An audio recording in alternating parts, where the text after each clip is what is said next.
let's get into our weekly MVPs. I love this one. And then if you're wondering, you're thinking about turning this off, or you're just about to work, maybe you have a couple minutes to sit in the car and continue to listen to this.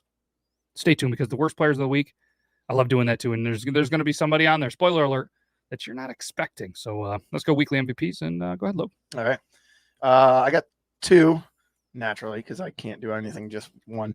I got Robbie Ray and Brandon Woodruff. Robbie Ray, over his last two starts during this week, went 1-0. Team won both games, 7 and 6 2/3 innings respectively. Gave up 1 earned run, which was a solo home run, 3 walks, 20 Ks. That's pretty good. Not bad. 5 straight starts, giving up 1 earned run or less. His personal record of 2-0. Team is 4-1 in those games.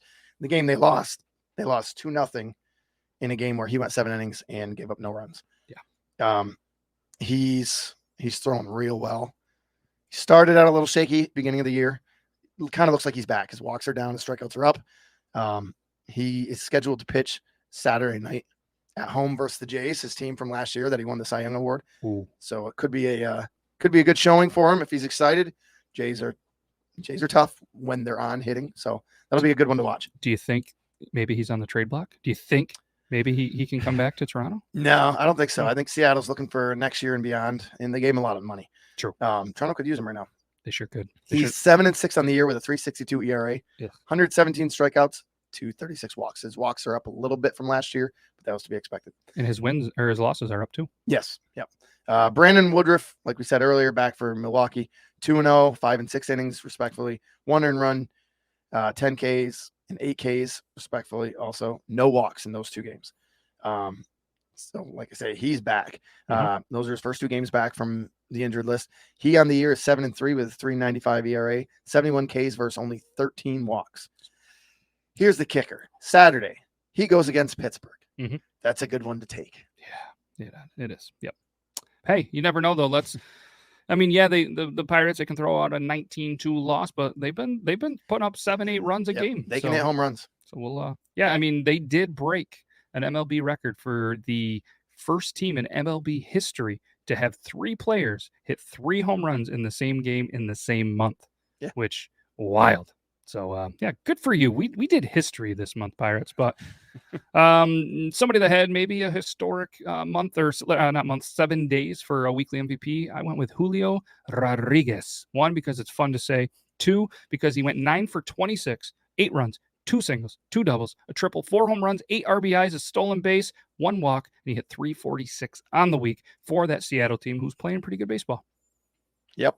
You know, when you have a guy that's hitting like that and a pitcher that's pitching like that, you're going to win some games. Going to win a couple games. Yep. I only pick 1 because it doesn't take 2 to make a thing go right for me.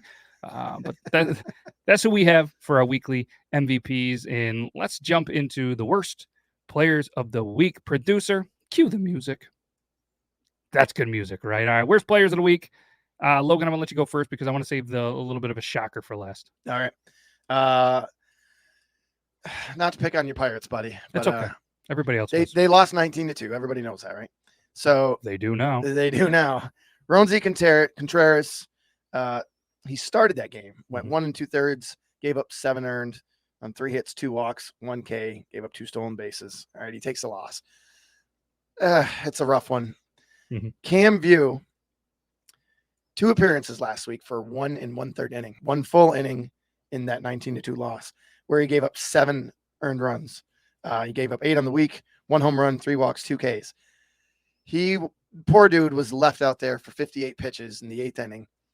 That's a lot in 1 inning. Yeah. But he took it like a champ. And it's not so much Milwaukee was on that night. They were hitting. But those are some bad lines right there for fantasy, I just feel bad for him.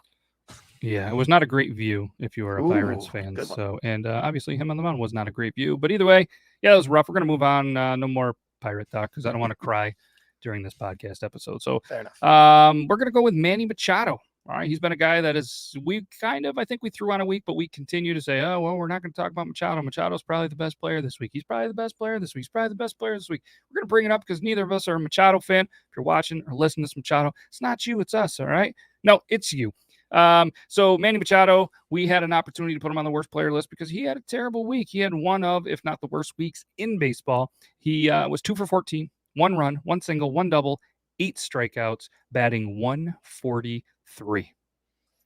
That's something that you and I would do and consider it fairly well. Probably. But it's Machado, and the Padres need him to be good. Yeah, and he wasn't. And I mean, when you have a top 20 player in fantasy baseball that is playing as a top 800 player in fantasy baseball, and the pitching being terrible, it is a disaster in the making. And that concludes our worst players of the week.